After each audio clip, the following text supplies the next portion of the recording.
O'sha mashhur Isadora brend asoschisi Dildora Ziyeva. Ish faoliyatimni 2009-yil Dream Plaza, ya'ni Chorsidagi magazindan boshlaganman.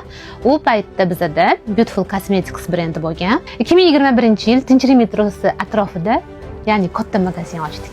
U yerga ham mijozlarimiz o'sha sig'mayapti. Hozirda mashhur blogerlar, taniqli insonlar va ko'plab mijozlarni qo'ynidan joy olganmiz. Isadora magazindan sizlar nima topishingiz mumkin? Yuz parvarish, ya'ni sarpa qilasizlarmi, qizinglarni uzatasizlarmi?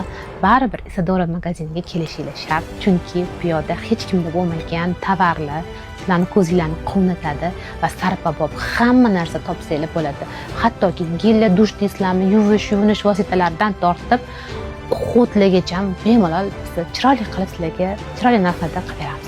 Hozirda bu yutuqlarga erishishimda oila a'zolarimning hissasi juda ham katta, ayniqsa turmush o'rtog'imni va Zaytun Awards'da qatnashayotganimdan xursandman. Sizlarni Isadora magazinida kutib qolamiz.